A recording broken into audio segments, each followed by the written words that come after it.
leading future Neoplatonists such as Damascus to become increasingly fervent in their opposition of Christianity. During the Middle Ages, Hypatia was co-opted as a symbol of Christian virtue, and scholars believe she was part of the basis for the legend of Saint Catherine of Alexandria. During the Age of Enlightenment, she became a symbol of opposition to Catholicism. In the 19th century, European literature, especially Charles Kingsley's 1853 novel Hypatia, romanticized her as the last of the Hellenists. In the 20th century, Hypatia became seen as an icon for women's rights and a precursor for the feminist movement. Since the last 20th century, some portrayals have associated Hypatia's death with the burning of the Library of Alexandria, despite the historical fact that the library no longer existed during Hypatia's lifetime. Hypatia was the daughter of the mathematician Theon of Alexandria, who lived from 335 to 405 AD.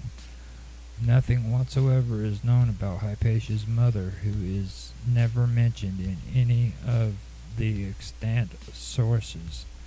Theon dedicated his commentary on Book 4 of Ptolemy's Almagest to an individual named Epiphanius, addressing him as "my dear son," indicating that he may have been Hypatia's brother.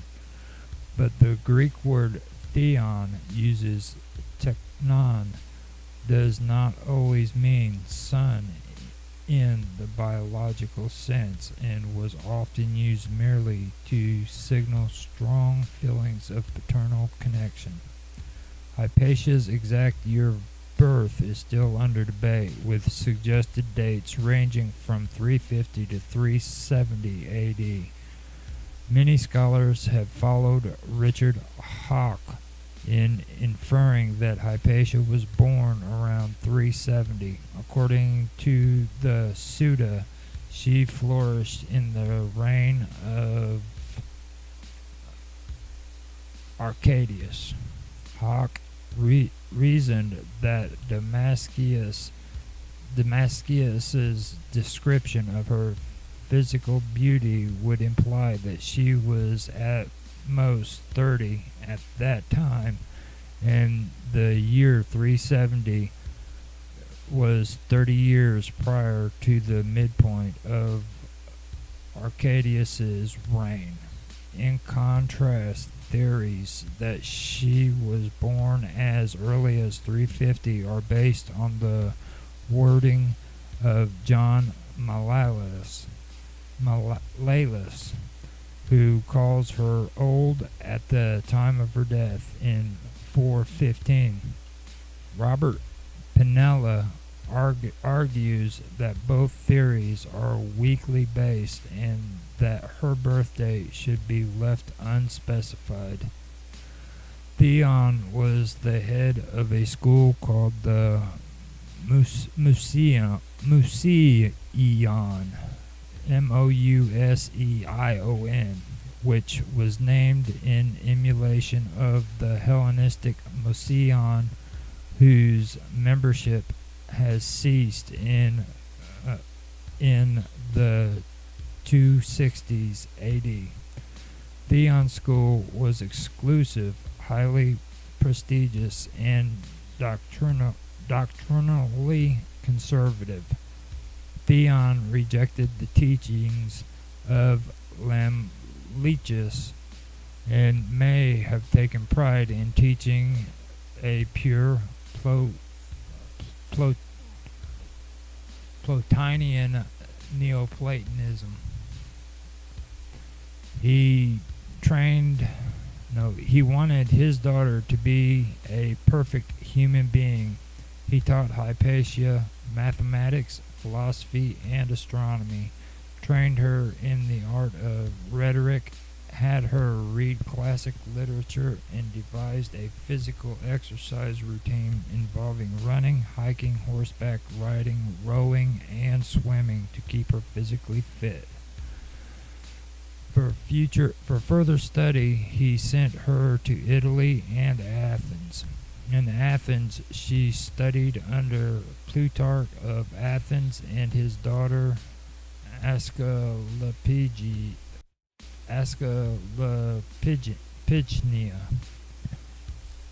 After returning to Alexandria, Hypatia lectured and wrote about mathematics, astronomy, philosophy, and mechanics. She was a Neoplatonist, but, like her father, she rejected the teachings of Lambechius and instead embraced the original Neoplatonism formulated by Plotinus. She was a mathematician and philosophy instructor at the Neoplatonist school in Alexandria, and in around 400 she became the director of the school. The Alexandrian school was renowned at the time for its philosophy, and Alexandria was regarded as second only to Athens as the philosophical capital of the Greco-Roman world. Hypatia taught students from all over the Mediterranean. According to the Neoplatonist historian Damascius, 458 to 538, she lectured on the writings of Plato and Aristotle. He also states that she walked through Alexandria in a philosopher's cloak, giving impromptu public lectures. Damascius writes that Hypatia was exceedingly beautiful and fair of form, but nothing else is known regarding her physical appearance, and no ancient depictions of her have survived. The Christian historian Socrates of Constantinople, and contemporary of Hypatia, describes her in his eschatological history, focusing on her personality rather than her appearance. There was a woman at Alexandria named Hypatia, daughter of the philosopher Theon, who made such attainments in literature and science as so far surpass all the philosophers of her own time. Having succeeded to the school of Plato and Plotinus, she explained the principles of philosophy to her auditors, many of whom came from the distance to receive her instructions. On account of the self-possession and ease of manner which she had acquired in consequence of the cultivation of her mind, she not infrequently appeared in public in the presence of the magistrates. Neither did she feel abashed in going to an assembly of men, for all men, on account of her extraordinary dignity and virtue, admired her the more. Damascius states that Hypatia remained a lifelong virgin, and that when one of the men who came to her lectures tried to court her, she tried to soothe his lust by playing the lyre. When he refused to abandon his pursuit, she rejected him outright, displaying her bloody menstrual rags and declaring, "This is what you really love, my young man, but you do not love beauty for its own sake." Damascius further relates that the young man was so traumatized that he abandoned his desire for her immediately.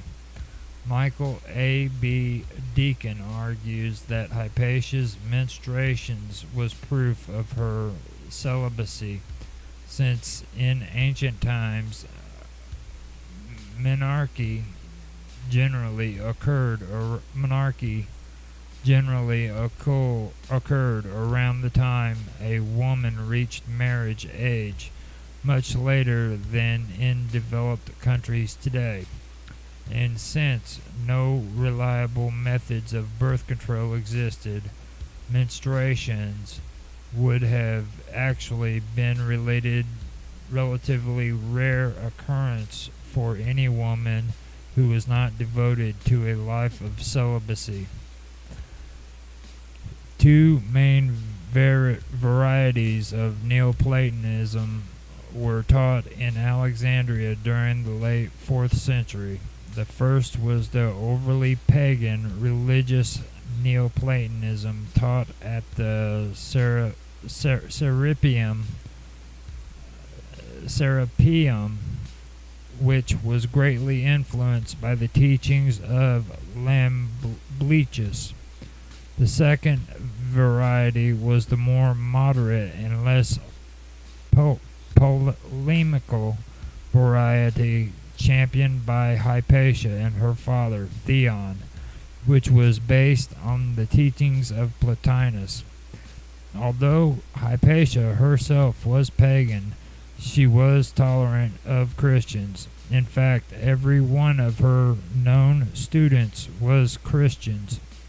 One of her most prominent pupils was Synesius of Cyrene, who went on to become a bishop of Ptolemais, now in eastern Libya, in 410.